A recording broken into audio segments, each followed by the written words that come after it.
here with Your Body, Your Vehicle. I have a lot of stuff to go over today, so that's why I have my notes. Today I want to talk about your fuel reserve tank, aka your fat storage. So I used to ride a Ninja ZX6R, really fast, really light, really agile type of sports bike. It had no reserve fuel tank on it, which was fine. I needed the bike to be really light. Adding fuel, adding another tank, adding in more fuel would have made the bike heavier and decrease its speed and agility. Not having a fuel reserve tank is like being an extreme athlete. You train for specific events, you cut down your body fat percentage by quite a bit, you maintain the lowest levels of body fat that you can manage. Maybe if you're training for like a photo shoot, if you're a fitness model, if you're training for competition, that type of thing. But it's not sustainable. You can't be like that all the time. So we're gonna look at a different model of bike, which is a Harley Davidson. My mom rides Harley Davidsons, and there is a fuel reserve tank on that bike. That's more how you want your body to be. You do want to have a little bit of a reserve tank. You do need to have some fat storage because you can't just go off of whatever you eat every single day. You need extra fat storage for energy, for bodily functions. Fat also protects your organs and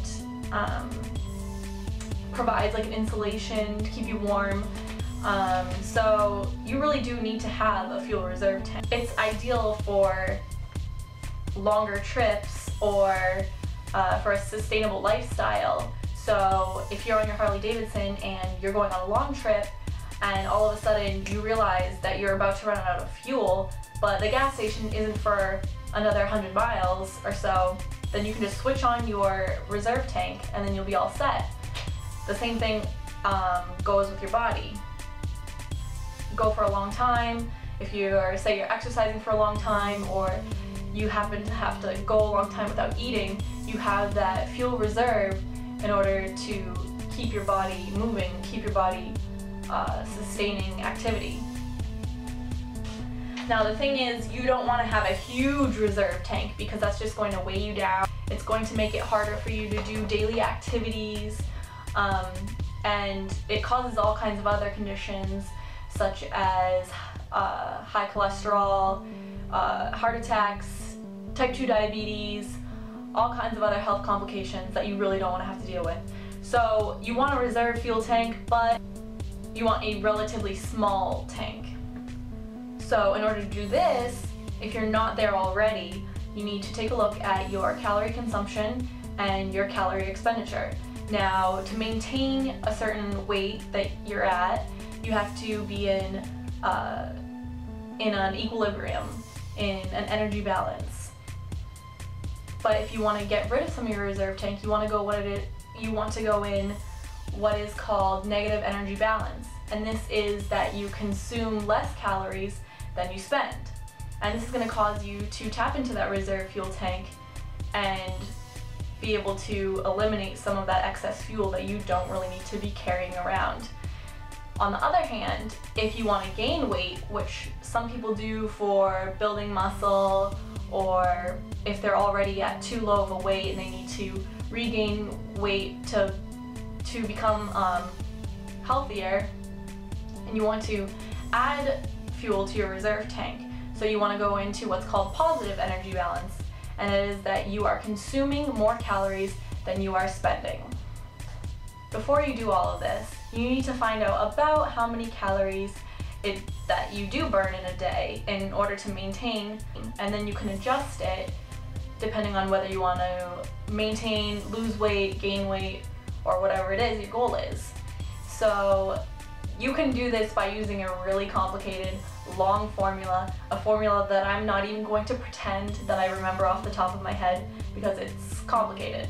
And honestly, I only know the formula for women, and it looks something like this. 354 minus 6.91 times your age plus your physical activity level multiplied by 9.36 times your weight in kilograms which means that you also have to first transfer your weight into kilograms. And then you add 726 times your height in meters, which again, you have to convert your height in feet to your height in meters.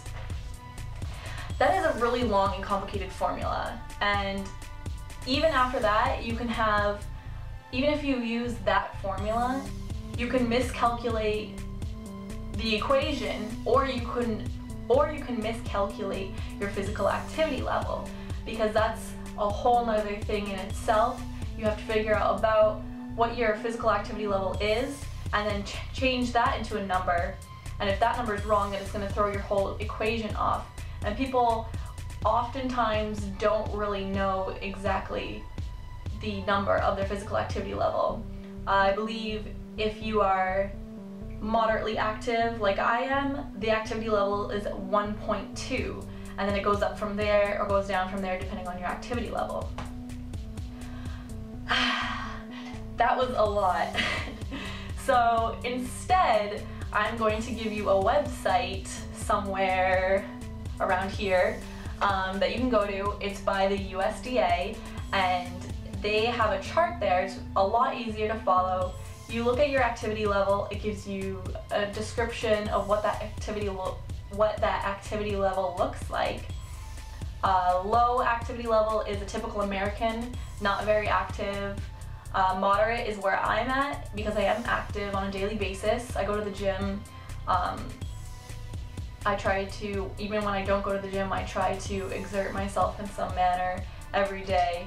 I don't spend a lot of time sitting around, except for maybe filming videos. And then there's a highly active category, and that's more for for an athlete, someone who trains vigorously on a daily basis for some kind of event or some kind of sports team. So you look at your activity level, and then there's a chart, and you can look up your age, your activity level, and it'll give you approximately how many calories you need to consume in a day to facilitate your daily functions. Mine actually came up to 2,200, which is about the same as when I plugged my information into that long, elaborate equation. So I know that they're about right. And those are the calorie requirements for you to just maintain your weight. So mine was 2,200. Now, if I'm trying to cut down on some of my reserve fuel tank, I want to lower that number by approximately 300 or 400 calories a day. Like I said, it's going to be different for different people. That number on the chart might not exactly be right for you. Play with it a little. Try to eat that many calories in a day and see what happens for over a week span. And if you see that you're losing weight too fast, then maybe you are in the wrong activity level category. So you need to up your calories by approximately 200 calories to maintain. Or you are gaining weight, which means that you probably overestimated your activity level, and you need to shift over to the other column in order to maintain. So then once you figure out exactly where you balanced at, by trial and error, it's not going to be perfect, of course, and it might not be the same every day depending on if your activity level differs throughout the week, but it's going to give you a good approximation. And then if you want to lose weight, you subtract around 200 to 400 calories a day. Start off with that and see how it goes. If you want to gain weight, you can add the 200 to 400 calories a day. And if you want to maintain, just stay at exactly what it says. And that is a good guideline to start with anyways.